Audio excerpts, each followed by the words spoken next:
semuanya, welcome back to my channel. Kembali lagi dengan saya Putri Amalia. Teman-teman, materi yang akan kita bahas pada video kali ini yaitu mengenai perubahan ekuitas. Mau tahu apa itu perubahan ekuitas? Simak video ini sampai habis ya. Video kali ini berlokasi di salah satu bank yang ada di kota Ternate, yaitu Bank BPRS Bahari Berkesan.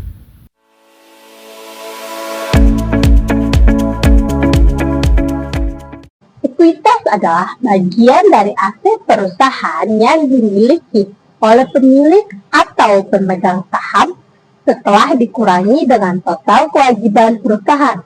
Sederhananya, ekuitas adalah nilai bersih perusahaan. Analoginya seperti ini. Bayangkan sebuah rumah, harga rumah tersebut adalah aset. Jika rumah tersebut masih memiliki utang atau liabilitas, maka ekuitas adalah nilai rumah setelah dikurangi utang tersebut. Jadi, ekuitas adalah bagian dari rumah yang benar-benar dimiliki oleh pemiliknya. Mengapa ekuitas itu penting?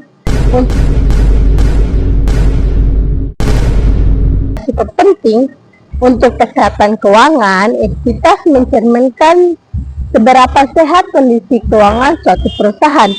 Makin besar ekuitas, makin kuat posisi keuangan perusahaan.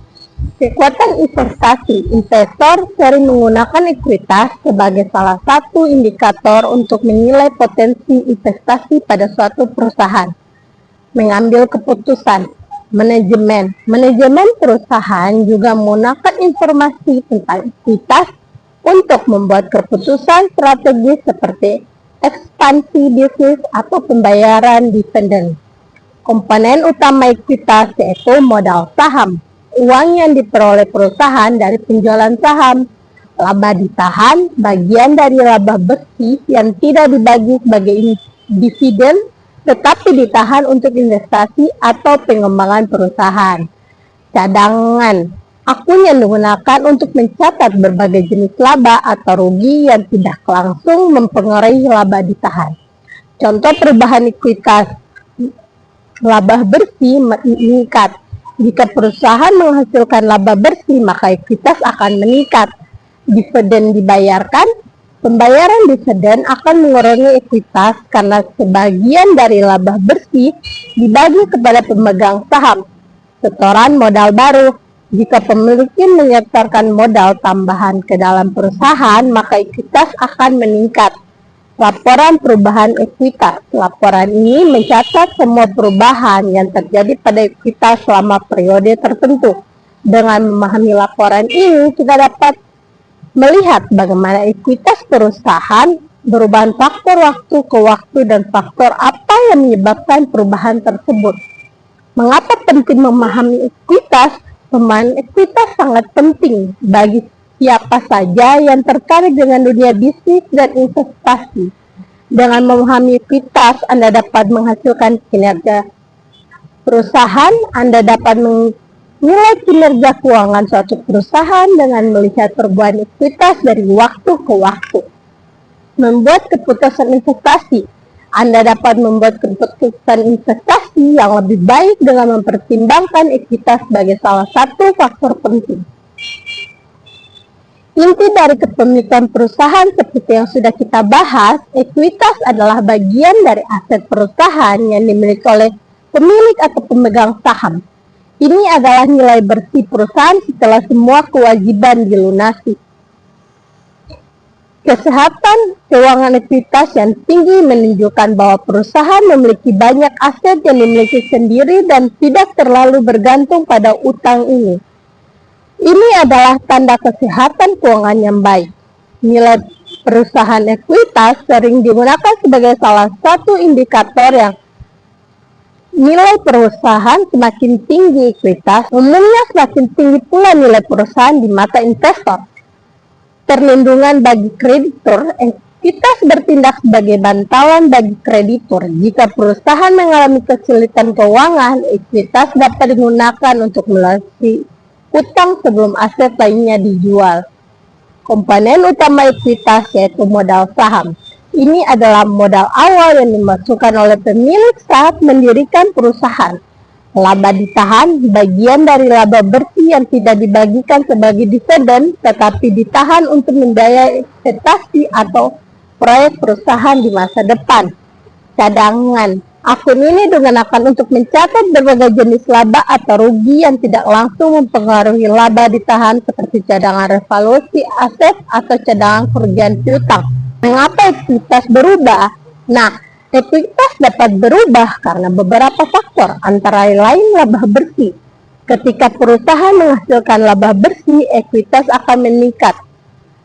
Rugi bersih, sebaliknya, jika perusahaan mengalami kerugian, ekuitas akan menurun. Dividen, pembayaran dividen kepada pemegang saham akan mengurangi ekuitas. Setoran modal tambahan.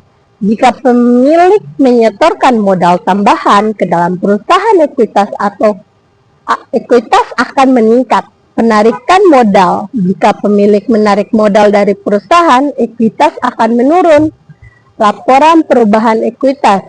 Laporan ini mencatat secara rinci semua perubahan yang terjadi pada ekuitas selama periode tertentu. Laporan ini sangat penting bagi investor dan analisis keuangan untuk memahami bagaimana ekuitas perusahaan berubah dari waktu ke waktu. Analisis ekuitas. Analisis ekuitas melibatkan perhitungan berbagai rasio keuangan seperti return on equity atau ROE, mengukur tingkat keuntungan yang dihasilkan oleh setiap rupiah modal yang ditanamkan oleh pemilik. Debt to equity return, yaitu mengukur proporsi utang terhadap ekuitas. Rasio ini menunjukkan seberapa besar perusahaan bergantung pada utang untuk membayar operasinya. Contoh kasus, misalnya perusahaan ABC memiliki ekuitas sebesar 100 juta pada awal tahun. Selama tahun tersebut, perusahaan menghasilkan laba bersih sebesar 20 juta dan membayar dividen sebesar 5 juta. Maka ekuitas pada akhir tahun akan menjadi 115 juta. Dari mana? Yaitu dari 100 juta ditambah 20 juta kemudian dikurangi dengan 5 juta. Kesimpulannya yaitu ekuitas adalah konsep fundamental dalam akuntansi dan keuangan. Memahami ekuitas akan membantu Anda memahami kesehatan keuangan suatu perusahaan, membuat keputusan investasi yang lebih baik, dan menganalisis laporan keuangan secara lebih mendalam. Terima kasih telah menyimak sampai akhir. Semoga video ini membantu teman-teman dalam lebih memahami tentang perubahan ekuitas. Jangan lupa di like, di komen, and di subscribe. Jumpa lagi di video berikutnya. Thank you for watching and bye-bye.